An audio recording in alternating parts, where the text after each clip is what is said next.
younger generation. We've got a better voice than the older generation. It's of course the main man, Virgil van Dijk. This is not my dad's team. This is not Alan Shearer's team. This is our team. I'm 24 years old. In the next couple of years, I think Salah makes that right wing spot his own. Down that hill, he'll go down as the greatest right winger Premier League history. Like my mates that don't support Liverpool, they were like, "Why are they so excited about this guy?" These are the players that Jurgen Klopp turns into superstars. If you put an all-time Liverpool 11 together, Mo Salah's in it. That's good enough for me. I think he's the perfect Klopp player. He's everything he asks of him and more. The way he fights for the ball, the way he presses, his interchangeability along the front three.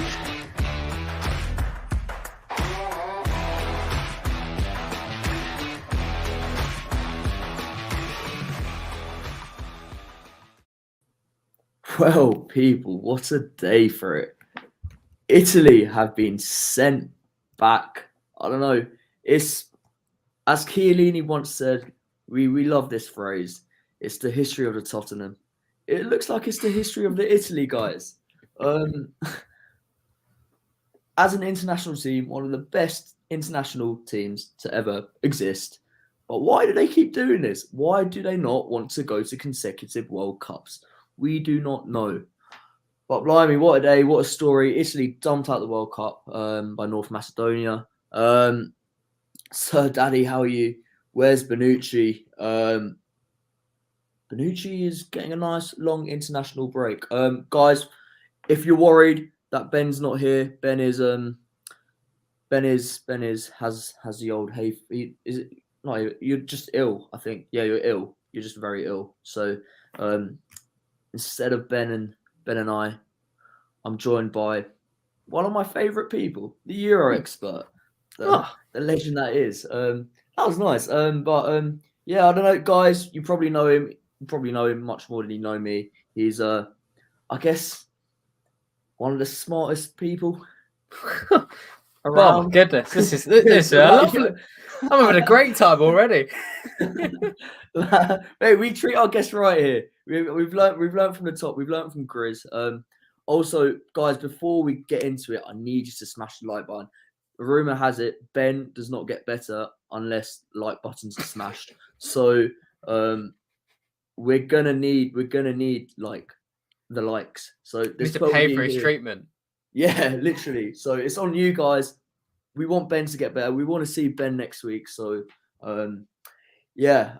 But mate, how are you doing? How are we? I'm doing very good after that intro. But yeah, international break is usually my time where I decide to, at least away from the streams, go on holiday.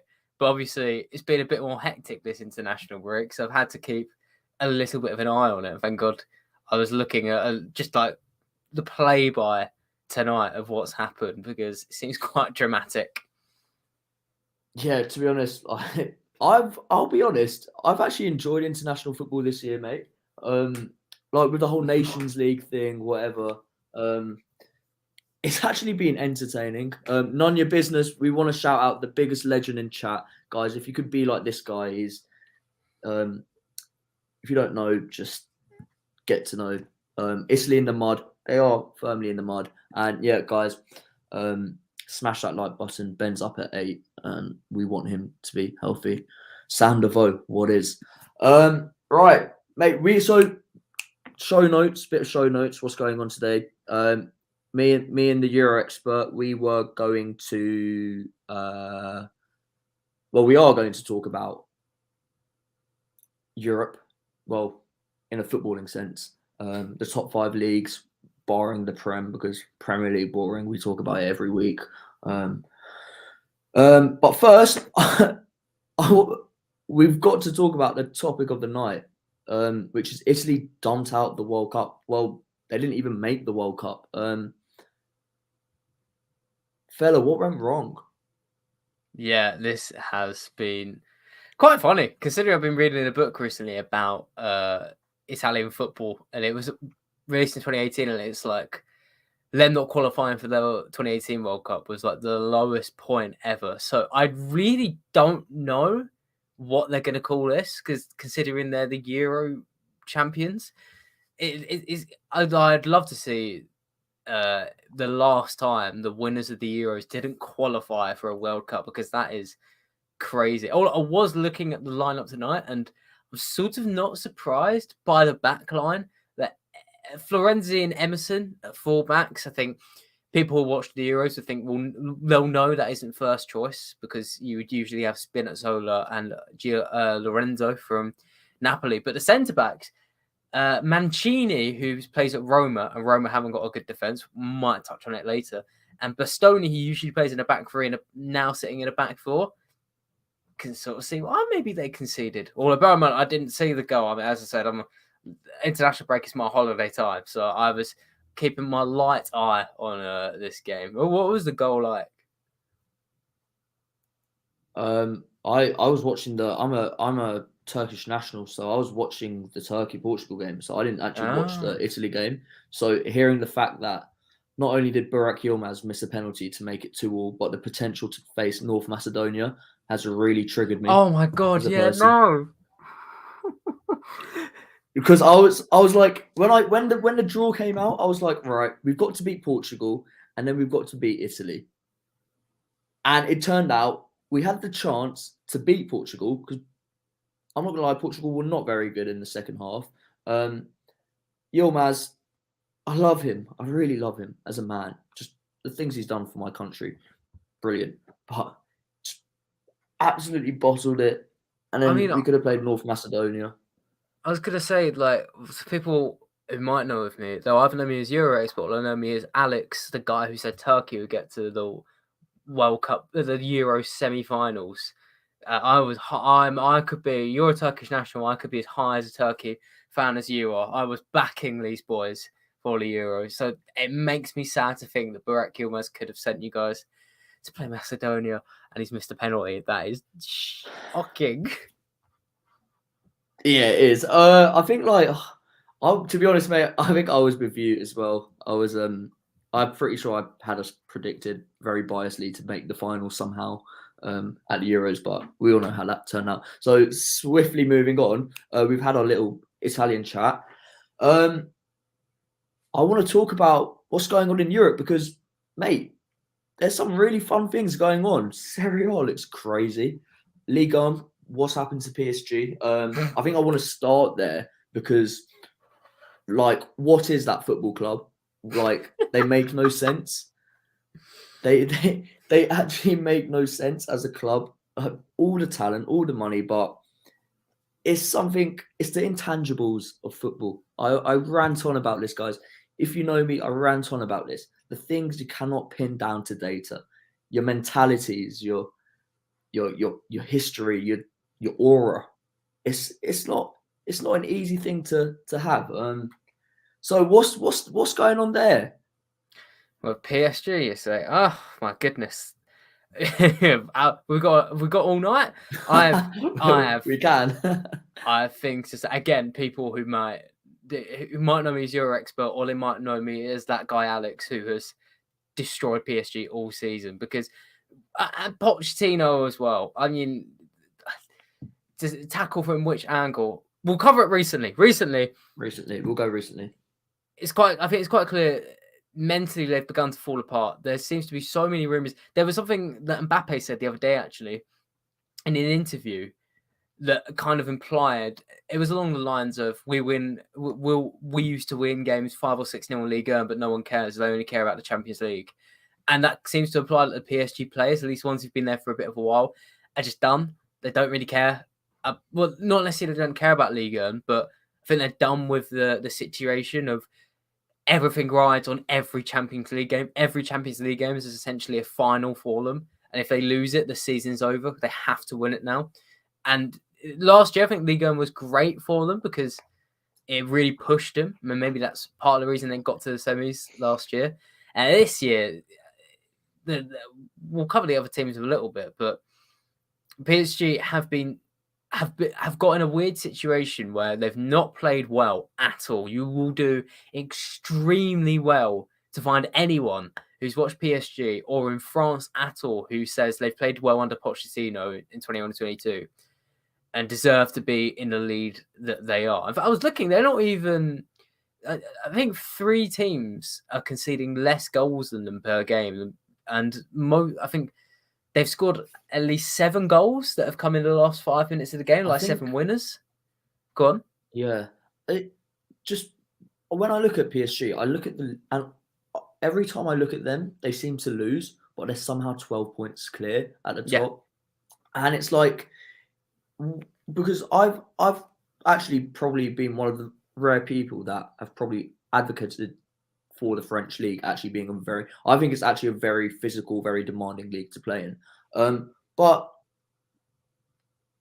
do you think it's a consequence, PSG in Europe just being so comfortable in that league, that even if they did lose the league last year, they knew that they were going to bounce back and absolutely stroll it? Do you think that plays a big factor? Because I know Bayern Munich have done that, but we've also seen Bayern Munich stroll the league and also absolutely run away with it in Europe as well.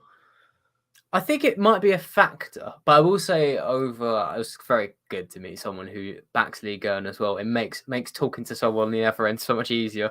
But I think Liga has come very far over the past 5 years to the point where I think the league quality is not too much of a factor anymore. Definitely the lead over the rest of the teams might be, as we were mentioning there. I think for PSG, it's partly a squad building issue. What I've read from a lot of PSG fans, because really the only way to get inside their heads is actually going on for French Twitter and sort of reading what they're saying, what they're talking about. And there seems to be quite a debate about, or more of a movement of trying to promote players from within who are playing because they love Paris and not necessarily because they're getting paid fat wages. And I think when you're getting paid that much, maybe there's a bit more potential to decline. Like if we were to go straight off from that, you could lay that sort of lay those fingers on Manchester City, another team who've kind of tried to buy best players rather than promoting from within, and they've consistently had mentality issues in the Champions League. So maybe something like that's got to do with it. They've just not got the right frame of player. Well, I guess you could say, like for Chelsea last year when they won the Champions League, they had a lot of homegrown players there. Bayern as well, same thing. Real Madrid with their Decima, they had even I guess the ones who hadn't come through. You had players like Ronaldo and Benzema who'd been there for so long and had the right sort of mentality to work so hard. Whereas at PSG, I did something recently how you rebuild a team, and I reckon you'd keep Marquinhos, you'd keep Verratti, and you'd buy Mbappe an island if it meant he stayed, and the rest of the team you can understand why they'd be questioned. I think it's a big summer for them. I have no idea what's going to happen. I don't know if you have any idea, but I think there's some big decisions to be made. I think regarding Poch, Mbappe, Neymar, and Messi. Where do you think they can go? Where do you think they need? Because I agree, they need. I saw someone tweet the other day. It was Real Madrid can almost win a Champions League game just by being Real Madrid. And as much as a silly statement that is, it is probably true in terms of their aura, what they've done, just the history of it. I really like that sort of stuff about football. How do PSG get that? And do they need to basically scrap this whole Messi, Neymar, Mbappe idea, Poch, and just reset, almost go back to some sort of roots, some sort of like functionality where it's not just about the big names. Ramos has hardly played this year. Like everyone was saying, "Oh my god, PSG have had the greatest transfer window of all time." Like Ramos has played less minutes than Ross Barkley. I found that the other day. Well, here guys, I just think that just says the quality of Ross Barkley. One of my, he could have been a great player, but Sergio Ramos, I don't know. I just wouldn't be surprised if Ramos ended up back at Real Madrid and all of a sudden just became available. What do you think? Do you think they need a big reset in summer? Do you think it's just the manager? Do you think they need to install some homegrown players? How do you think is best for PSG to get out of this mess? I don't think they need to completely overhaul their squad. I think they can't really. I think they're stuck with Neymar. They're stuck with Messi. They might be stuck with Ramos, considering how much he's getting paid in wages. And he had injury issues last year at Madrid, so I don't think anyone's going to touch him. But I think they definitely need to refocus their approach going forward and get rid of Poch, get rid of Leonardo, their sporting director. El Khalifi's got to probably tear up the board, because PSG, they've got genuinely the best catchment area on the entire globe for footballers in Paris. 8 of the 23-man French squad that won the 2018 World Cup came from Paris. It's the most popular spot for, I think, international footballers in general, because there's just so many that have grown up there. And you look at the players across Europe right now who are excelling. I can think straight away, Odsonne Edouard at Crystal Palace, Moussa Diaby at Leverkusen, who we'll definitely talk about in a bit, and Kunku at Leipzig, who we'll definitely talk about in a bit, Coman at Bayern Munich. There are hundreds of players across the big 5 leagues, really, who've, if they've not come through Paris, they've come through PSG's academy, and they're not playing there. And it's an interesting question you asked about how do you sort of get that aura that Real Madrid have managed to obtain. And I think it is promoting from within and making this Paris's club, where I think you can definitely think of them as a more cohesive team. If, say, in 3 or 4 years, if they've managed to successfully transition academy players into the team, and you start to think like if they have the sort of Diabys, the Comans, and Nkunkus throughout the spine, then there's a bit more potential there. Kind of like, okay, it's easy comparison because Chelsea are in the exact same spot of they've got so much money, so many superstars, and they're forced into this reset, and they're forced to sort of integrate a bit more of a spine.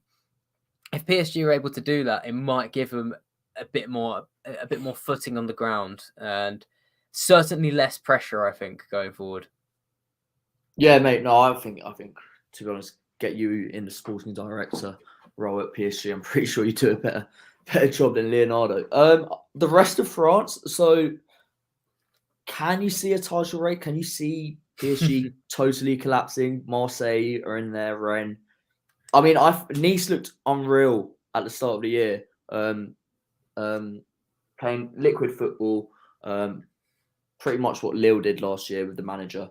But can you see a title race, or can you just see PSG, Messi eventually scoring a few goals, easing a few boos, whatever, which is ridiculous, by the way. I can't see why you would boo Lionel Messi. I understand their frustrations, but for me, he's the greatest player of all time. Yeah. Can you see a title race anywhere?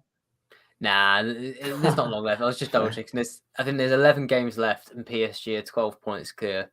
But maybe it depends what they do. If they don't heed the warnings this summer, then there's potential to get hurt again. I think you mentioned Nice there. Nice have got the best defense in all of Liga, and I think the 3rd best XG against as well. Rennes have had a great year, despite them. I mean, currently they're sitting 3rd ahead of Nice, who are in 4th. Marseille are the other one as well, which is they're very volatile with Horst and Pauli in charge. Yeah, they have won, I think, 2 of their last 5, but there's been rumours of sort of a fracas appearing at the club. If they can keep things together, then for past this season, they've looked capable of beating PSG across the year. So maybe it's down to them. So PSG will win it this year, but let's see what happens next year. Yeah, mate. This is the thing. It frustrates me about Liga. You have clubs like Marseille, Lyon, Monaco, who are massive clubs, and you just want them to get their act together, like on a consistent basis. Because if they did, it'd probably make PSG better. And to be honest, like as a Liverpool fan, like I could do with PSG just constantly bottling it in the Champions League, because they have got it right a few times, but not enough to win it. Right, where are we? We're in France. Where should we go? Let's go to Italy. Let's go, guys. Before we get into Serie A though, because this is looking like the greatest title race Italy has seen in a pretty long time. We need you to smash the like button, because if you're still there, like, mate, what are we on? We are on We're on 20 last time I saw. We're on 22 likes. Let's hit if we hit 40 likes before I say 10. I'll give you guys 20 minutes to get 20 more likes. So 1 like a minute. There's 16 of you in chat here. If you haven't liked this video, just do it. It just makes me feel better as a person. It just raises the mood. And who doesn't like seeing North Macedonia dump Italy out of the Euros? Right. And comments, guys. Get in the comments. We want to interact with you. We want to hear what your thoughts are about what's going on in Europe. Just plow away, and we'll try and answer. Well, Alex will probably do a better job than me, but yeah, I can try. I can talk about it. So yeah, Italy. I'm looking at the league right now. AC Milan on 66 points. This is why we love Nonya. He's just action. He's the man who gets the job done. Yeah, guys, get the likes up. AC Milan 66 points, Napoli 63 points, into 60 points with a game in hand, and Juventus, we can't really rule them out on 59 points in the league. We can't. It's like it would be peak 2010s Italian football if Juventus just went, all right, we've got 8 games left. Let's just rattle off 8 wins and we'll probably win the league. And if that happened, I would absolutely hate it because yeah, I'd absolutely hate it. I'd just give up a spot. They've just got some sort of magic surrounding the league. So we have AC Milan. I know AC Milan are called the Rossoneri. Mm-hmm. You have Napoli, Inter Milan are called the Giallo. It's one of Giallorossi or Bianconeri, I believe. I know Bianconeri's Juve. Okay. I think. Does that mean the Napoli, the little donkeys? The little donkeys, yes. Well, yeah. They could have honestly run away with the league if they got their act together. But everyone's bottles it in this title race. First of all, mate, who do you want to win? Because and who do you think's going to win? There's 2 great questions. Who do you want and who do you think? I tell you what, I actually disagree with what I said a minute ago. I kind of would like Juventus to win it in the sense that it'll be the villain winning, and I'm a fan of the bad. I'm a fan of the bad ending, and I'm a fan of Allegri as well. I think he's actually an underrated coach. He had recently ruled out his side's possibilities of winning the league. I think he was asked in a press conference, said, we're aiming for top 4, but the league it's beyond us. We're not going to do it this year. But 7 points off with 8 games to go, that is doable, definitely. And they've got the best form of any side in Serie A, actually. They've won 4 of their last 5, 4 in a row, actually. And they drew the other game. They've been on a largely unbeaten stretch in Serie A. That's helped them climb from like mid-table into the top 4. Who I think will win it. It's hard to bet against AC Milan at the moment. I mean, earlier in the year, I've been hedging my bets on Inter because Inter have played beautiful football, like superb stuff. But they've recently kind of tailed off a bit, not managing to get games over the line, not necessarily losing, but more drawing. I think they drew a recent game. It was against Genoa, and shouldn't be drawing against Genoa, who are 19th in the league and like a horrific team. They lost 6-0 to Fiorentina in January. So Inter kind of stalled in that sense. Napoli could have won this league if they hadn't had so many damn injury issues. I mean, when they've got their peak team, it's got an incredible team. Yeah, Lozano, Osimhen, Anguissa, who's a great midfielder, Fabian Ruiz. Yeah. And it's just not been fit for last stretch of the season. So I guess who I'd want to win is Juve, who I think will win will probably be AC Milan. Yeah, I think. See, I'd give you 2. I'd agree on AC Milan. I think they will win, but I'm just all on the Napoli train. It would be fitting, like in a Maradona sense as well, that this is a year that they like win the league for the first time since he won them the league. So It'd be amazing. It's been the problem with Napoli. They play incredible football, but it's just the squad depth, and it's Insigne's last season, right? He's leaving, so I think for him being a massive legend, he's been there 10 years now, absolute superstar. But Napoli, they just have that bottle gene in them as well. That AC Milan performance. I don't know if you saw it. The 1-0 win away at Napoli, like that just screamed of like a champion's performance. You know, you see performances like going on in the season, and you're just like, yeah. I was sat there and I was like, if AC Milan get this over the line, Zlatan's in the camp, just probably telling them they're the greatest or telling them how great he is. It's worth saying as well, like you've got Inter, you've got Napoli, you've got Juve in this title race. These are all teams that have a new manager in this year. Napoli have Spalletti, Inter have Inzaghi, and Allegri has returned to Juventus. So these are all quite, if you're going to call them projects, they're quite new. They're only getting underway this year. Pioli and Milan have been toiling away, I think, since late 2019, really. And he's put in a lot of effort, as well as the sporting director, Paolo Maldini. So in a way, it's shaping up. It's been shaping up to be a Milan win for a while. I think they've been putting the work in to lead up to it. So I guess if you're really zooming out, having a look at it, it's a big picture. Maybe it makes sense for Milan to go and do it, and they've built it up to cross the line.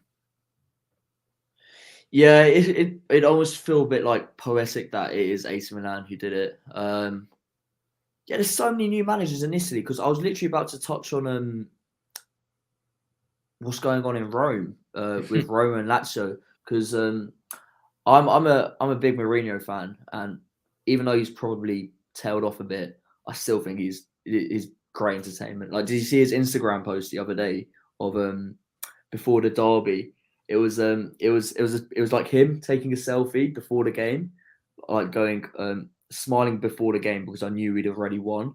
I was like, that's just peak Mourinho. I was like, and he took another one of him after the game, smiling, going, yeah, we won. Oh my god.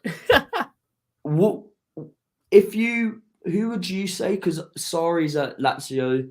They're in 5th and 6th. No, they're in 6th and 7th, I believe. Atalanta in 5th.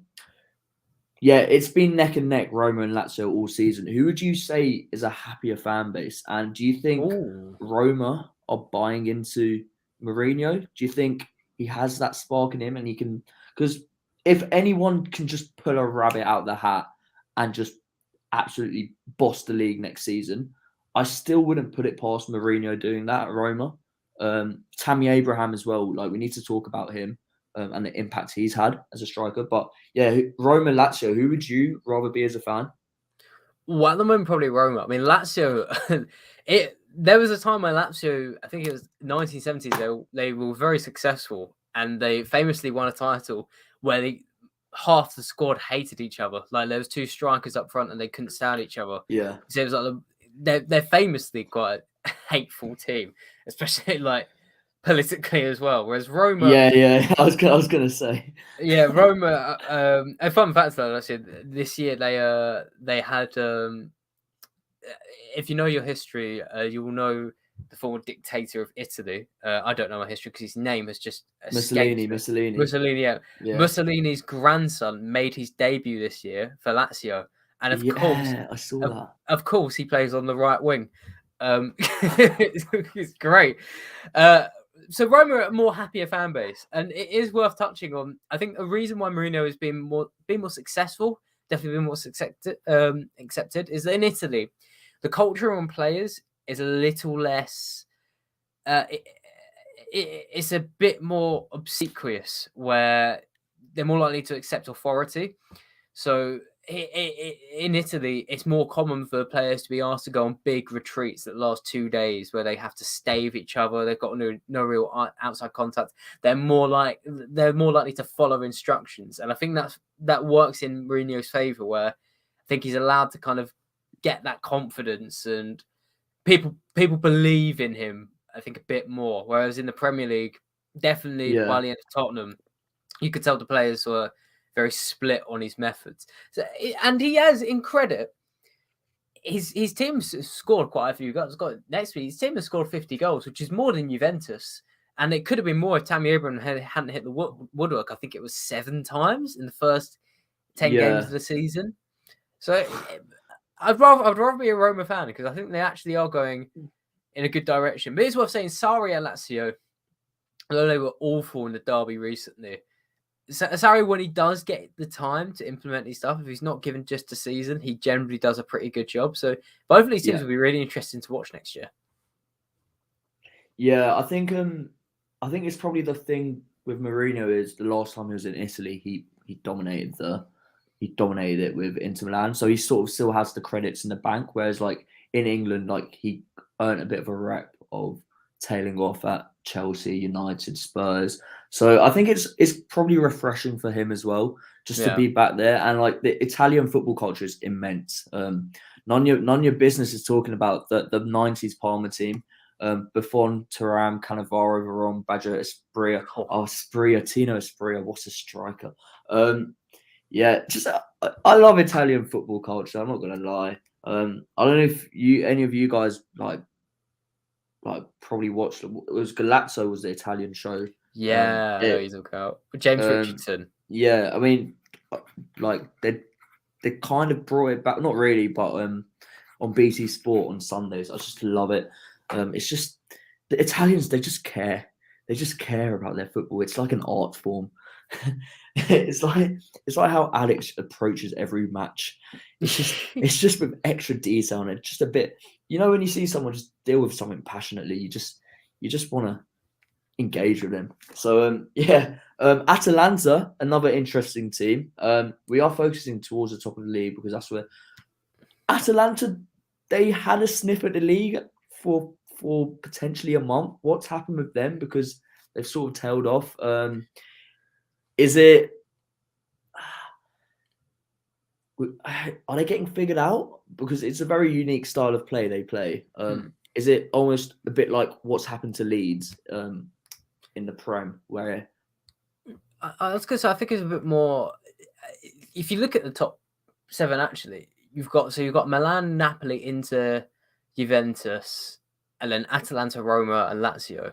Atalanta and Roma are the only 2 teams who are still playing in Europe and have been playing most of the season. The rest have been knocked out either in the group stage. So I think, or now. So I think Atalanta have kind of suffered from a bit of depth too, and they've made a few new signings that have taken time to gel. Like Jeremy Boga, I think he's taken a bit of time. Coop Miners, I know there's a couple of people who have been impressed by him who moved from AZ Alkmaar, midfielder. I'm less convinced. I think he's taking a bit of time. Muriel, who last year was like one of the best goal scorers in Europe, is not quite been as at it. So I think it's just been a bit of a tail off from Atalanta. They're still up there, nothing to be ashamed of from them, but a bit of a natural tail off, I think. Also, Luis Muriel, if anyone remembers, absolute FIFA 13 career mode legend. Honestly, that guy won me countless leagues. So Muriel and Ibarbo up front on Ultimate Team. Oh, it was very, very, very, very naughty, to say the least. There was someone else. There was someone else up front with them. Was it? It might have been. I can't remember. We'd go down a long spiral here, Alex, if we continue. So I'm gonna stop. I want to talk about Fiorentina post Vlahovic. Good question. I mean, unbelievable striker. How much do they miss him? Because they are sitting in 8th right now. And I mean, do you think if they did have him, they'd be pushing for that Champions League places? And what do you think with him up front at Juve? Do you think it's sort of a double question here? Do you think that Juve almost walk into next season as like favourites to win the league? I think you're right on Juve. I do think they walk into next season favourites to win the league because they're also the most resourceful team. With Fiorentina, I think you're also right. If they have Vlahovic, I reckon they could be pushing, maybe not Champions League spaces, but definitely at least 5th or 6th Europa League. And they've naturally fallen off a bit. But I do think they will have a good season next year. They may have lost Vlahovic, but they've still got Vincenzo Italiano, their coach, who's employed one of the most possession dominant teams, 4-3. That's pretty good, and they're striking options. So they've brought back Piotek to Serie A. People remember his name because he was blowing up. I think it was at Genoa in 2018-19, I believe, and then he went to Milan. Then he went to. I've actually got a Milan shirt with his name on it. Oh, and wow. I was like, this guy's gonna be amazing, and it didn't work out. So please, I need him to conquer just to save face a bit, just so I can wear that shirt with pride. He's got a few goals since he's come in, but the signing I'd be quite excited over is Arthur Cabral, the Brazilian who's moved from FC Basel, and he scored so many goals there. I think it was like 70 goals in just around 100 games. This year he'd had like halfway through the season he had 18 goals. He's on course to break the Swiss League scoring record. Brazilian striker who's quite tall. He's 4 years old now. And it will take a bit of adaptation to the league, but by the end of his time in Basel, it wasn't a case of like when Bergwijn moved to Tottenham, right? He for PSV, he was a good player. I think he's got 20 goals. You can tell he's very good. Cabral had outgrown his league. Like it was ridiculous the goals he was scoring, the confidence he was oozing. So once he gets back into his sort of full flow, he's being eased into the team. Fiorentina could have the next Vlahovic right on their hands. Yeah, I mean, I want to go into players more. I know in Italy, because it's probably up your street, that. Would you say there are any other standout players? I know, was it Scamacca at Sassuolo? I know he started the season very well. Do you think? Oh, how many goals he scored? He's up there in terms of goals. I'm pretty sure he scored about 13, 14 goals this season, I think. Are there any people? So, seeing as we're largely Premier League based, are there any sort of young Italian players, players in general, that you could see jumping to the Premier League soon? I know for me, the one player who I think would suit the Premier League perfectly is Barella. I think he is. And as a Liverpool fan, I'm very, very happy he didn't play against us in the Champions League, because he's probably one of the only players in that Inter Milan team that could. I mean, they played cracking against us. Let's not lie. Let's not kid ourselves here. They run us ragged for a while, but he has that intensity about him that not many Italian players are like known for. So do you think there's any other players that we could see at big Premier League clubs soon? Or Scamacca's an interesting one. He's played 10 less 90s than Harry Kane this season, but he's got more goals. He's got 13 goals. And genuinely, the best comparison you can give is Ibrahimovic. He's like 6'4", but his skill with the ball at his feet is magnificent. Like he's one of the like a new breed of strikers we're getting, where you look at them at first and you think classic target man, but then when they get the ball at their feet, you think not Hazard-esque, but sort of on the right lines, like a Hazard for a tall player. So he's only 23 as well, 23 years old. He's only recently turned it. So I definitely see Scamacca going into the Premier League. Barella is another one. I can see that 100% as well. Off the top of my head, trying to think of another one would be brief look at the league. I still don't rule out Zambo Anguissa going back to the Premier League for a big team that's not Fulham and playing very well, because Napoli picked him up smartly, and he was doing everything at Fulham, and he's doing everything this year, like in terms of ranking high in tackles, interceptions, ranking high in dribbles, ranking high in passes into the box or into the final third. Zambo Anguissa is a great midfielder, and it's a shame he hasn't. I think he's got one of the worst agents in football. You don't play so as well as he has. Like, I think he won an individual award when he was on loan at Villarreal, and he still went back on loan still went back to Fulham, who just got promoted, and he's only now playing at a Champions League team. So Anguissa, don't rule him out. Yeah, I mean, there's a lot of big clubs in the market for midfielders. Chelsea probably need an extra midfielder. United definitely probably need a couple. Nanya is like really sending me down, sending me on a trip down memory lane, with like this 90s, early 2000s chat. So we might just have to do a show one day just on that because it's glorious. Tayyip, yeah, we saw the Jota header, the only goal Jota has ever scored, and I was angry at. This is the best Liverpool team ever. What do you think, Mo? I agree, but it's a European show with the Euro. Alex, the Euro expert, giving us the latest from the continent. Guys, like button. Where are we? If we're not at 40, I'm gonna scream down the mic. 35. We're within range. I don't really want to scream down the mic, so we're gonna have 2 minutes, and we're gonna get to 40. Or Alex will just like self-implode and scream and just like just say everything he hates about all your clubs. He'll pick flaws in all your favorite players and teams. I will pick flaws in Liverpool. I will have fun doing that. Hey mate, go for it. It'll make the channel pop. Guys, remember to comment as well. Comment. We want to hear your comments. We want to interact with you. What's going on in the comments. We've done. Let's leave Serie A for now. We might come back because there are a couple other leagues that I want to talk about. We've done France, Italy. Where's Spain on the map? Spain up from Italy? No. Yeah. All right. Let's go to the Liga. Where is there a title race here, mate? Because no, I don't know what I want to talk about first because Barcelona are playing really good football again. And are they in a title race? I can't see Sevilla sustaining that. If Barcelona win their game in hand, they go 9 points behind Real Madrid with 9 games to go. Carlo Ancelotti recently said, was asked if he could bottle the league, and he did remind us all about how he bottled a very infamous Champions League final. Can he bottle this league, Alex? I don't think he can. Not with Benzema. Benzema is, I think, La Liga's top goal scorer and top assister with 22 goals and 11 assists. He's been crazy this season, and he has been injured. That's why he missed El Clasico. Once he comes back, I reckon he'll propel Real Madrid forward to the league because they've just got such a big lead.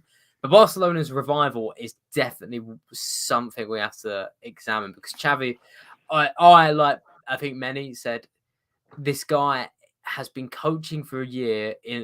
He coached at the best team in Qatar and helped them be the best team in Qatar. Like, it wasn't revolutionary on the face of it, but I think what we underestimated is how suited he would be to Barcelona, and I guess how he doesn't need to adapt. He already kind of knows what needed to be done.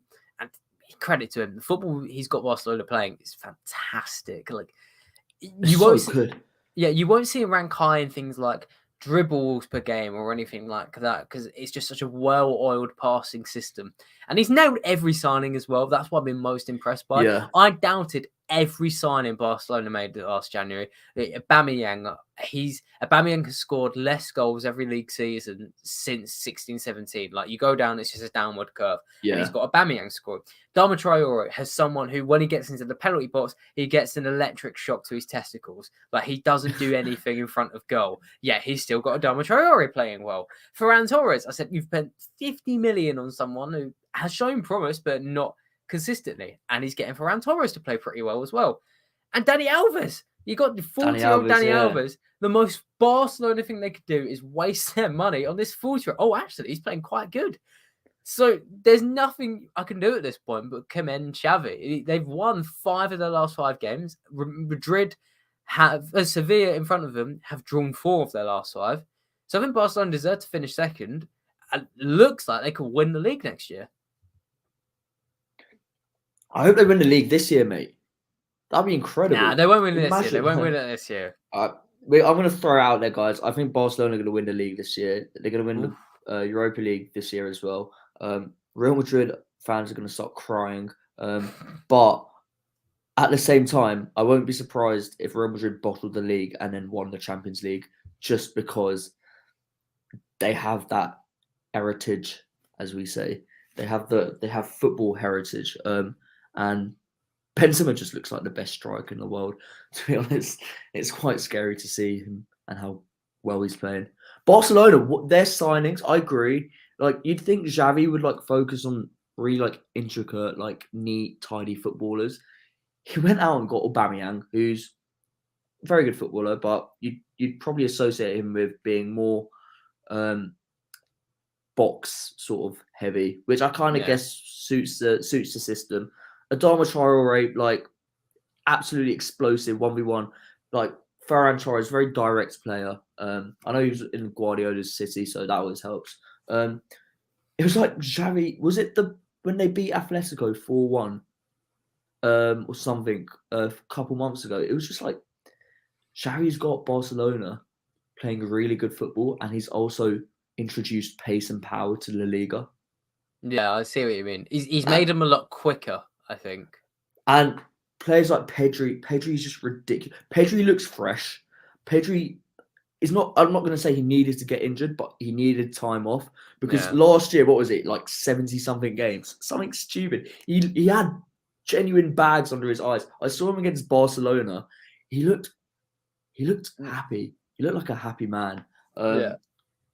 But Nonya's gone. We can come to this at the end of the stream. Prem over La Liga. Yeah, I was gonna say Mo had a good question about Madrid, Charles win the Champions League. Yeah, let's get into it. Where do you rank them? I think we're hopefully I can get you on for a show. Ideally, probably next week about the Champions League and Europa League. But we'll go into it now. Do you think, like, where would you rank them in terms of Champions League favourites? Probably just above Benfica. I think Madrid they've fallen off. I saw the Athletic say that Madrid under Ancelotti are better than Liverpool under Zidane last year. And low Ancelotti's Madrid are winning the league and Zidane finished second. I don't necessarily think that's made them better. I actually think they're slightly worse. I think they're less wise with the ball and they're a year older. And I think against Chelsea, I can only see a repeat of last year. I know Benzema is in electric form, but it's against La Liga defenses where I feel like he's... Yeah. I don't think he'll given the same treatment as he does get by La Liga defenses against a Chelsea back three. So I just don't see... I don't see him getting past Chelsea. Yeah, I don't know. I think it'd be a closer game. I reckon you could probably see Chelsea wiping the floor with Real Madrid last year. And for once, last year I was thinking, oh, Modric looks like he actually might be running out of legs. Clearly he's not, or clearly PSG play at such a low tempo that Modric looked like the fittest and best midfielder in the world again. But I would have them closer to Chelsea. I do think Chelsea will edge it. But I think with Vinicius sort of coming into his own a bit, Benzema taking it on another level, I can see it being more competitive. But yeah, so here's a question. If you had to pick a winner from the Champions League out of Real Madrid, Atletico Madrid and Villarreal, who would you have? I'm tempted to go Villarreal, you know. I'm only half joking because in the Europa League last year, not a single team scored more than 2 goals against them. But they're poison. No one wants to play them. I know they got Bayern, right? I believe. Like, I'm so excited to see how that goes because I've never seen a more unbettable fixture. That could be 8-1 Bayern or it could be 1-0 Villarreal. I'm honestly could go any way. And well, we'll touch on the Bundesliga, but I'm actually not a big fan of Bayern Munich this year, so I would not be surprised. It's like Atletico haven't been. We'll go on to Atletico next because I don't think they've been that good this season. I think João Felix has sort of taken on sort of leadership in that team, and they've sort of improved, but they will bang average against United. It's just all right, guys. We're gonna hate on United a bit more here. Just United was so bad that Atletico literally, that could have been I'm not being funny. Like that could have been like this season's Burnley would have put in the exact same performance, just smothering the box, clearing crosses where you're trying to hit one Ronaldo against 3 or 4 big Atletico Madrid men, and just hit them on the counter. And Atletico didn't have to do anything special. They just played a normal game of football at United. So I really don't rate Atletico. I think City will absolutely kill them. Yeah. And I'd love it if Atletico turned up. Because then one, City are out. And honestly, I cannot take any thought of playing Man City in a Champions League final as a Liverpool fan. It would ruin my heart. It would actually ruin my heart. And what was my second point? Oh yeah, it would add to my argument that football heritage exists because Atletico just seems to scrape results out of nowhere. But I want to talk about them. Are they under threat for top 4? I know Betis have had a good season. Sociedad are in 6th. Atletico were sitting pretty comfortably in the top 4, but do you think they've turned a corner, or do you think there's a lot more problems because they've conceded a lot more goals this season than they normally do? Yeah, a lot of that's been down to Oblak. He had a horrible first half of the season, really. Like, weirdly, one of the worst goalkeepers in Europe by shots on the metric approach or expected goals, where it measures shot accuracy. And basically, Oblak, I think he was expected to save 10 goals more than he did. Crazy stuff. But I think I've only really broken into the top 4 thing over the last few weeks. They've won 5 of the last 5. They've turned the corner in that aspect. I think their issue was that Simeone has tried to transition them away from the typical 4-4-2 we think of them into more of a passing team. And that was quite hard because while they've been doing that, the rest of the Liga has been copying their old 4-4-2 system. Like you look at teams like Granada and Getafe, I think definitely Getafe and Valencia now, I think under Getafe's former coach, that they're getting that defensive grit. So it's made it even harder for Atletico to break down opposition teams.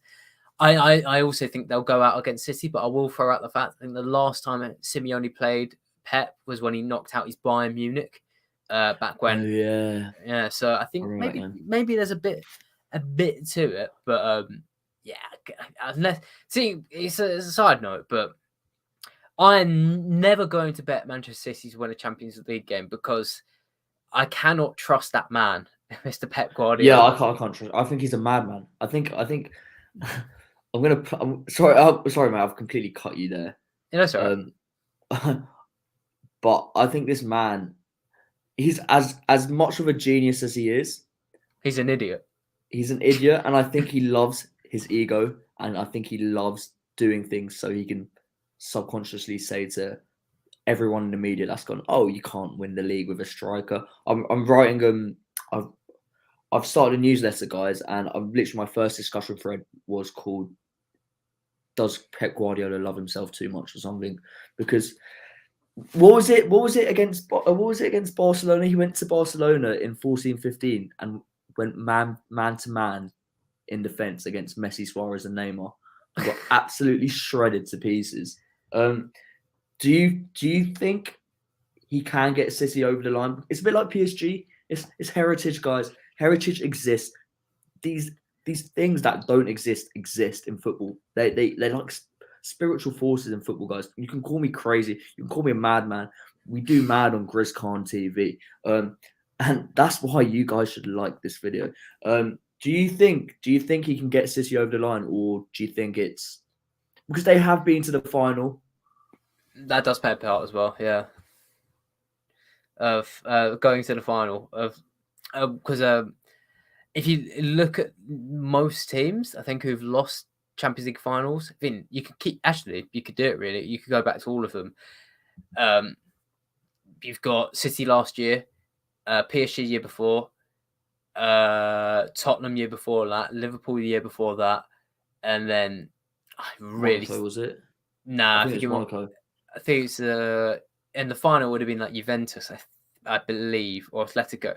But generally, sorry. Sorry. Yeah. Yeah, the point I was getting towards is that when you make the final for the first time, you tend to lose. Like if the majority of your squad has, and then the next time you get there, you tend to win. But I think great examples. Chelsea, 2009 didn't get there. 2012 did get there. Bayern, 2012 did get there. 2013 did get there. So that's the thing that goes into Pep's behaviour. But I've been on a couple of City channels, and the really interesting thing is, I don't think it's he loves himself. I think it's more he overthinks so much, because I was watching. This is when City were, and in fairness, have been proven right. When City were about 9 points clear in the league, I was on their channel, and they were terrified of the lineup they were going to pick against Norwich. And I was sitting there thinking, there are teams, there are Evertons of the world who have to deal with Frank Lampard relegating their club on a suicidal kamikaze mission, and you're terrified of whether to start Mahrez or Foden against Norwich. And I think it's just because City fans have been embedded or have been sort of guided into overthinking like Pep does. And I think that's representative of him, and that's what comes off in the Champions League. Is no, I need to go against like this against Chelsea. Oh no, it's not paid off well. We've lost. He's an interesting man. I just think he overthinks too much. I think in short, guys, what Alex is trying to say here is Liverpool Football Club and Jurgen Klopp have absolutely ruined Pep Guardiola and Man City. And I do think Klopp is the best coach in the world, by the way. Mate, you literally in the last 10 seconds, you've given Everton slander and you've just called Klopp the best coach in the world. Guys, if you're not liking this video and Alex's statements right now, what are you doing? Because he is factually, objectively just the most correct man in the world. So yeah.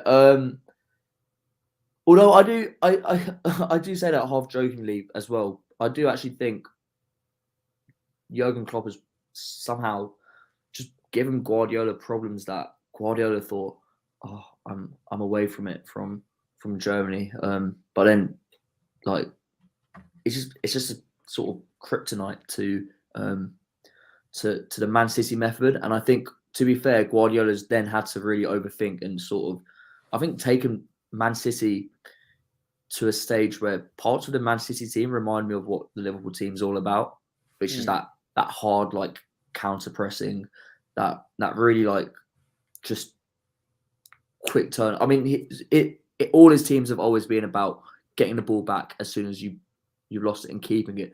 That's always been there. But I think he sort of probably learned, and I respect Guardiola for it, learning off like just other Premier League managers on how to just absolutely dominate this league. One of my favourite quotes in football is when Guardiola came to Man City, he had a conversation with Xabi Alonso, and Xabi Alonso went to him, it's all about the second ball. It's all about the second ball. And you could see, like,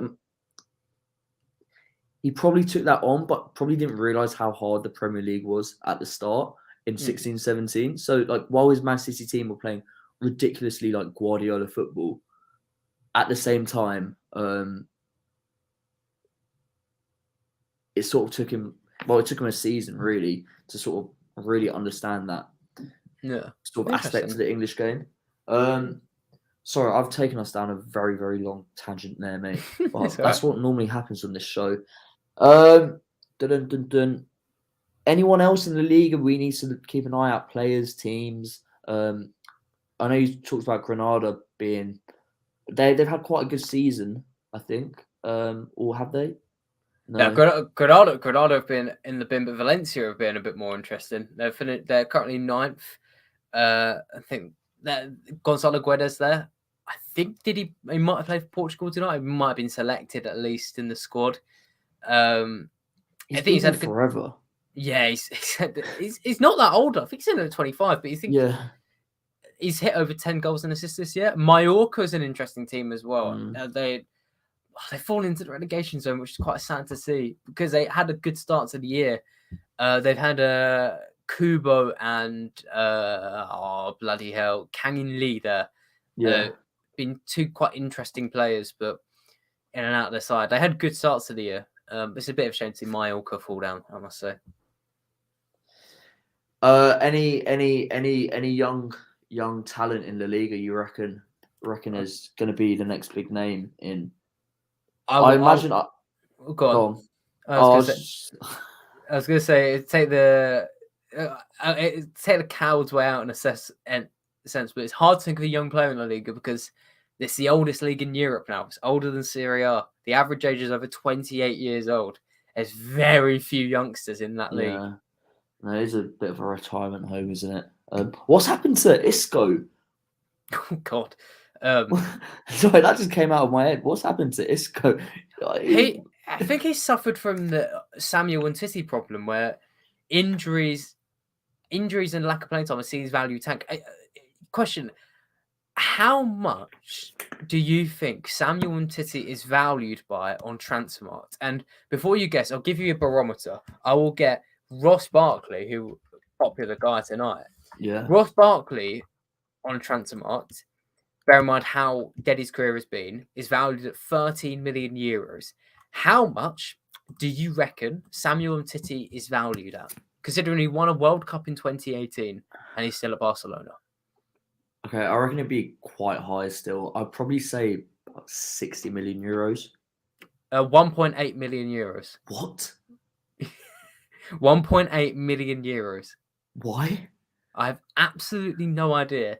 I think as the drawing comparison, Isco I think is not that bad, but they've both just seen values that collapse. It's incredible. 1.8 million. Is he that bad? He hasn't played. I don't He understand. I don't understand where it's come from. I always throw that one out because it's such a funny stat. No, it's agents tampering with transfer market. That's what I'm gonna say. The agents just hate Umtiti. Yeah, just a little brown envelope to whoever works there. Right, yeah. You're gonna drop his value. We want him just out of Barca. What was I going to say? I was going to say something, Alex, but I've forgotten. So we're gonna go on to one of the weirdest leagues in world football, the Bundesliga. Another thing that just makes absolutely no sense. I don't know what to make of this league. I don't know if it's a good league. I don't know if I used to love the Bundesliga, but I look at it now and it's just very, very childish as a league. It's very end to end, Alex. It's very Bayern Munich just. Oh, we got a title race though, kind of. Dortmund. I'd love Dortmund to do it. We never have a title race. It's the Bundesliga. It won't have a title race. It's the closest it'd be. It's been for a while. We all start at the top with Bayern Munich. Bayern, I've not rated them as much this year under Nagelsmann. I think Nagelsmann is a good young manager, but where do you think they're better now than they were under Flick, or do you think they've sort of, in a sense, I think they probably play more. I don't know. In a way, Nagelsmann's probably improved them, but I don't think they're like winners as scary as they were. If that makes sense. Yeah. I agree. I don't think they're scary so well. Bayern fans aren't too happy at the moment, to be fair. They seem quite divided. I think there's a little bit of a divide over Nagelsmann. There's definitely a divide over the board. They think Bayern don't spend enough money, and they think they're starting to lag behind other teams. That's weird because they are 6 points clear of Dortmund, but they've scored 81 goals, which is nearly, I think, at least 10 over any other goal scorer. I think they've got like over 30 XG more than any other team as well, or 20 to 30 XG more. So they're ridiculously clear in nearly all those metrics. Got the best defense as well, but they sacrifice. They just keep like stalling their season with these weird games, like the 4-1 v Bochum or the 0-0 recently. Trying to remember who we get, Hoffenheim, and it's just been very frustrating. And Nagelsmann, I think he's a very good young manager, but he makes mistakes, in my opinion. He did beat Salzburg 7-1 in the second leg, but that first leg they got lucky. Like they were not very good at all. They got outplayed. Salzburg were amazing. Yeah, they got completely outplayed by Munich. So They're Bayern are a very frustrating team, but on the note of a title race, I would bet my house on Bayern Munich winning the league in the next 10 years because Dortmund are so incompetent. There's no point. Yeah. Generally, I very briefly got excited earlier this season. I thought Leverkusen could challenge it. And Leverkusen lost 5-0, I think. And at that point, I said, I can't be bothered. Done with the Bundesliga. I can't be bothered with Bayern. They win it every year. So, I'm lost with them. I want to talk Leverkusen because I want to talk Mr. Moussa Diaby. Oh yes, good pick. Good pick. I know you're future Liverpool player. Well, I would take him. Would you? I don't know. I don't know. I would obviously take him, but I'm just thinking of other. So has he been playing mainly off the right this season? I imagine. Yes. So he'd be in there for Salah. I don't know. I really like this man coming on screen now. Nah, it's not 8 mil. Not a chance. 8 mil. I mean, if it is, unbelievable. They bought him for more. But yeah, Moussa Diaby. Yeah, that makes no sense. Yeah, it might be a typo. Moussa Diaby, a good comparison actually. He reminds me of Mo Salah at Roma. Oh, I like that. Because every time when I saw Salah at Roma, he was always like, I was like, this guy, if he could finish, like Salah used to get like 4 or 5 chances. I don't think people understand. At Roma, Salah used to literally get about 4 or 5 chances a game, but he wasn't like composed. And I was like, if this guy came to Liverpool, the amount of chances this guy would get is ridiculous. If he could finish somewhat decently, he'd score a hatful of goals. It turned out he did. So I have no receipts on that. So guys, you're just gonna have to trust like me. Trust me, bro. Yeah, literally trust me, bro. Do you think Mr. Diaby is he PSG bound? Is he gonna get that move this summer? Because he's a big player. Well, there's a bit of funny. He came through at PSG. Yeah. I've spoken to a couple of people who live in France, and they say they don't think it ever happened because they say his ego was a bit hurt from the way he was in his finals. He didn't play too much at PSG. I personally think he could go back, but I think whichever club does get him, really getting a good player. If you look at overperformance over expected goals, which would show the best finishers in Europe, essentially, Diaby is in the top 20 across all of Europe's big 5 leagues. I think he scored 7 goals more than he expected to, the shots he takes.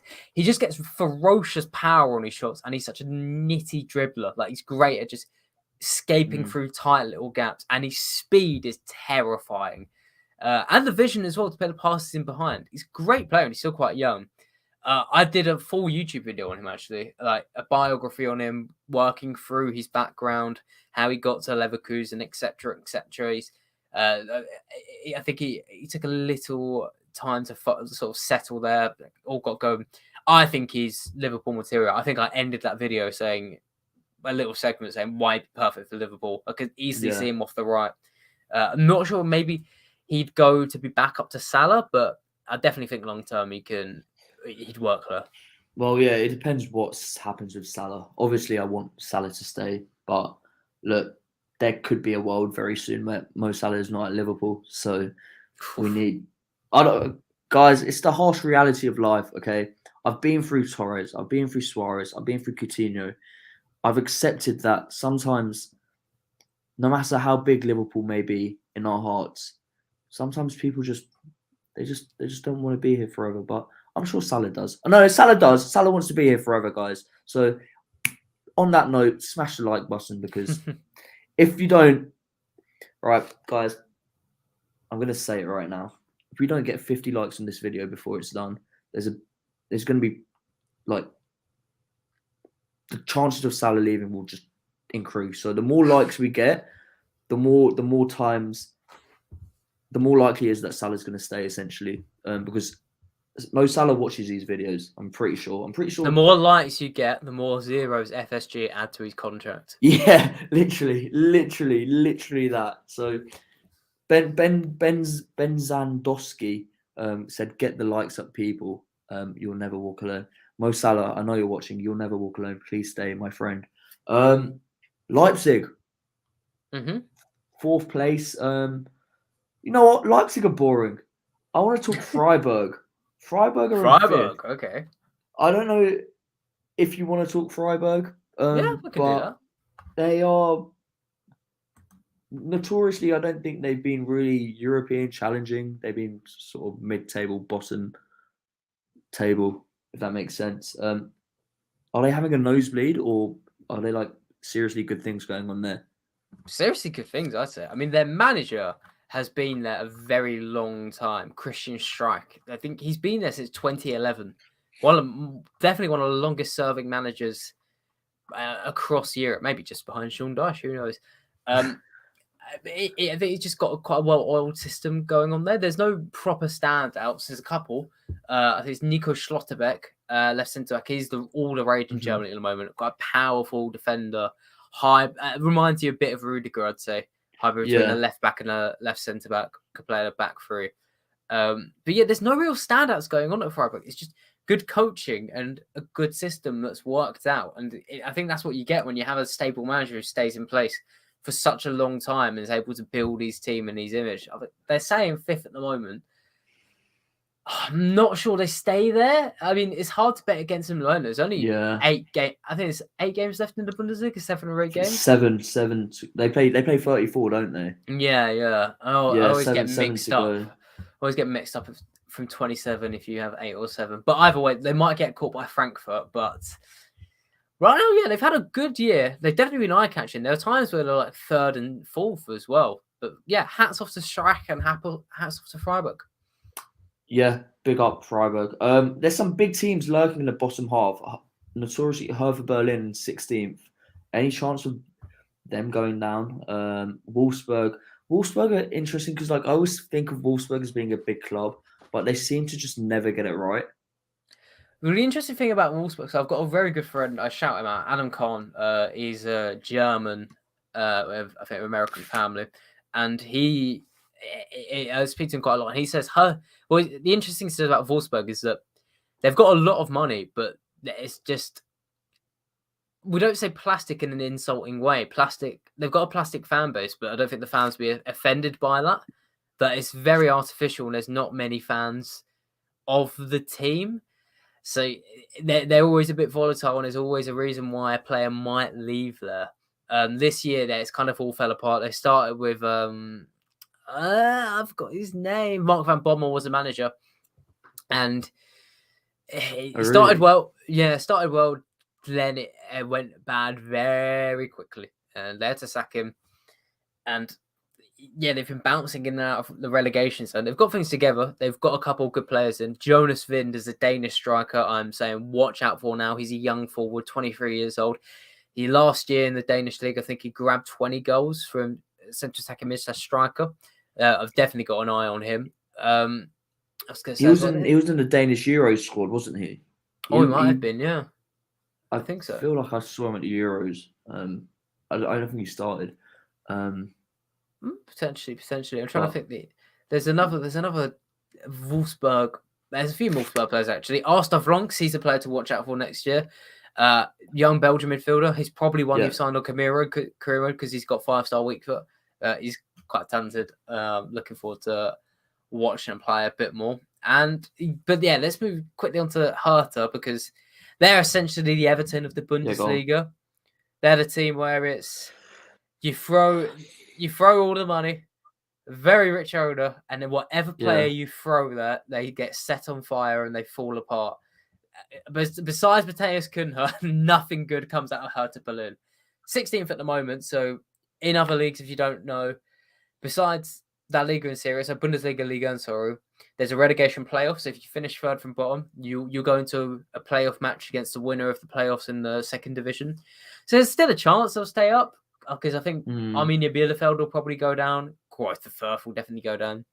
So they're not dead or buried yet, but I think everyone hopes Hertha Berlin will die. What do you think of just on that note, what do you think of like the relegation playoff? I always find it really weird because I always feel like it just favours the Bundesliga team just because they've probably been playing at a higher level all season. Do you think it's a good way? Do you think it's a fun way to like relegate someone? They do it in France as well, and I think so. I like the concept of it. The only thing I don't like is, so I'm not sure if it's the same in the Bundesliga, but I know in France, they have a system where it's like the champ. Imagine the winner of the playoffs in the championship, then had to play as like their fifth match. It would be, or like their fourth match. They'd have to play third bottom of the Premier League, and to me that feels like overkill. Like you've won the playoffs and now you've got to play another playoff. I kind of wish it was just third bottom. That might be a bit more fun. I do like the concept of it though. There was last year in France, I know Toulouse played Nantes and Toulouse lost it. They were meant to go up and they lost their playoff, and there was absolute outrage. I think the same thing happened in Germany last year as well. I think it might have been St. Pauli. So it invigorates drama, and I enjoy it, I have to say. Well, we do want drama in football at the end of the day. So if it does that, I'm all for it, to be honest. Here's one I want to ask you. What's up with Damsgaard? Because he sort of set the Euros alight a bit. He was at Sampdoria, right? Yeah, he is, I think. He still is. Is he like trajectory? Is that going up, or is he sort of just because you get these players where they sort of do really well on like an international tournament, and then you just don't hear about them for a while, and then they sort of pop up and like, yeah, they've had an all right career. Do you think he's because there was loads of people linking us, like Eunice says, we were heavily linked with Liverpool. Were heavily linked with him. Do you think he's got the ability to make a big move, or? He's played 500 minutes and not got a single goal or an assist this season. Not the best. There you go. Alex, have you ever heard a story behind Rayo Vallecano? Because I have not. Yeah, no, they're interesting. They've got a small team with a tiny stadium. They've got Radamel Falcao, and he's in his sort of twilight years. For much of the season, they were fourth in La Liga. But I think they've tailed off a bit now. But yeah, they're a very interesting team. Liam's a cultured man, knows about them. The team, and the man who changed Barcelona fortunes weren't they the ones that sacked Koeman? I think it was like a 1-0 win. Oh, that might be, yeah. Yeah, and Falcao scored. So Rayo Vallecano, they might be my Spanish team. Although no, I like the. Well, I can't say I like both, but I like the Basque sides. Bilbao and Sociedad. I think I like Bilbao's policy of just having Basque players. I think that's quality. This is all about Chelsea's early appreciation. I don't care about Chelsea. They can just continue to suffer. Chelsea and United, they can continue having problems. I mean, Chelsea not really got on-field problems. Alex, do you want to tell us about what's going on in the Belgian league? Because a promoted club, top of the league, sounds pretty naughty. Sounds pretty Leicester 15-16, that. Yeah, right. I'd say I could be more dramatic. It's Union Saint-Gilloise. They've been promoted for the first time in 70 years, I believe. What? Yeah. Is that money? Is that money that's got them to the top of the league? Kind of. So they're owned by the guy who owns Brighton, or co-chairman of Brighton, Tony Bloom. Oh. But they haven't spent big. Like their goalkeeper is the number one for Luxembourg, I believe. It's a really ropey team. Huge. But like it's not as if Leicester. It's not like Leicester when they won the league because every other team was bad. USG have won the league because they're actually really good. So yeah, what's happening in the Belgian league is pretty great. Shouts out our Belgian league lovers. Thank you, Eunice. I had no idea about that. And thank you, Alex, for just enlightening me. Sorry, I got a couple questions that I've just remembered.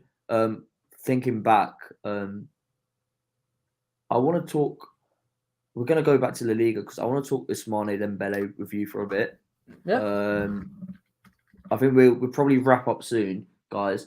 But we can't wrap up until we get to 50 likes. Otherwise, the chances of Mo Salah leaving Liverpool football. We're 44 likes, 6 people. 6 of the 19 people.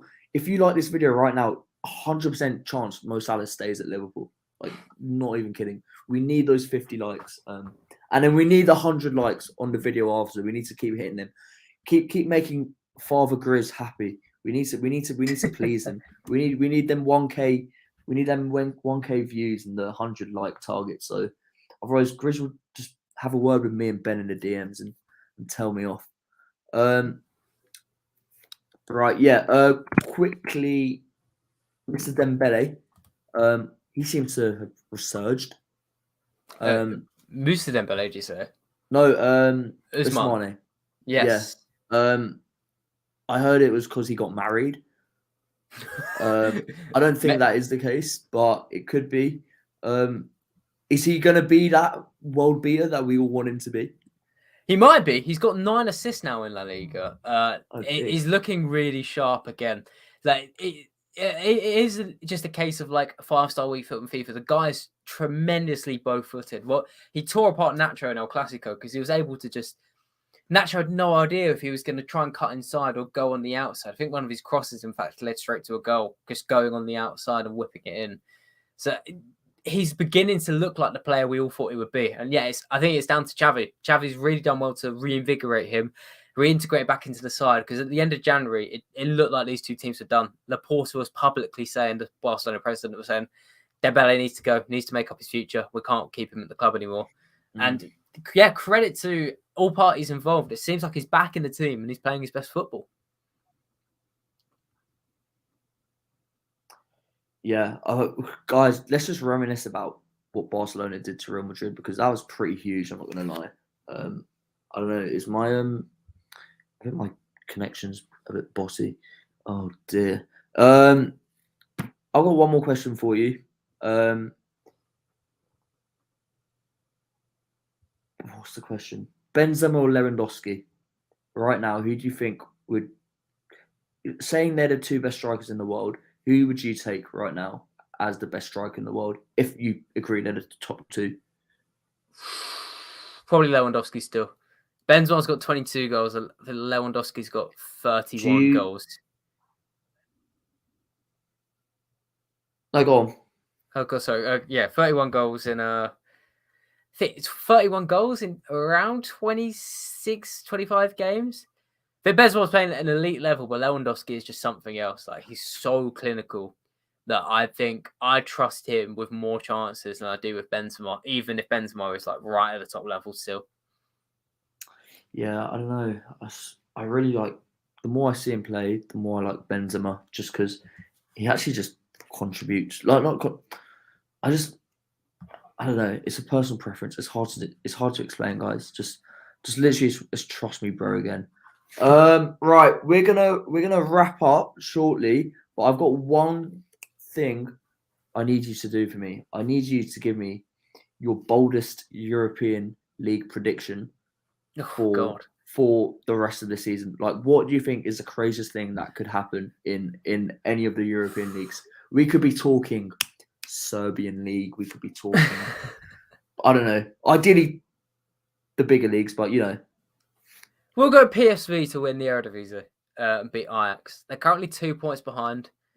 Ajax have still conceded so few goals, and I don't think anyone's betting on PSV to win the league. But I'm gonna go for it. I think they've had a great season, and I think with Madueke back, the English wonder kid, yeah, they can do it. So I'm gonna back PSV to win the Eredivisie. Boring. Me and Eunice are on the same vibe here. Barca to win the Liga and Dortmund to win the Bundesliga. You heard it here first, guys. And Mo Salah to sign a contract because we definitely should be at 50 likes. If we're at 48, whatever. Oh, we're at 50 likes. Oh, there you go. Oh, that's perfect. That's perfect. PSV are winning the Eredivisie. Barcelona winning whatever. Whatever. Guys, you know what I'm thinking. Alex, thank you, mate, for being here. We love and appreciate you on this channel. No worries. No worries, man. Thanks for having me on. No worries. Do you wanna give yourself a little bit of a plug? What you're up to? Yeah, sure. Anyone who wants to get a bit more of me can go to my Twitter or TikTok at EuroExpert_. because I haven't managed to get the full, sadly. But yeah, you can go there and get a bit more of a flavour of European football from yours truly. Yeah, and guys, we appreciate the culture of European football on this channel. You know, it's not everyday Barclays. Sometimes Barclays gets a bit dull. Guardiola. Sometimes we just need to stay away from that man. But yeah, everyone wish Ben a swift recovery in the comments. He should be back next week. Alex, I'm gonna try and get you back on next week if we can, to talk Champions League and whatever. But we'll discuss it. But Nonya, everyone in the comments, we love you. Stay healthy, stay happy, and yeah, peace.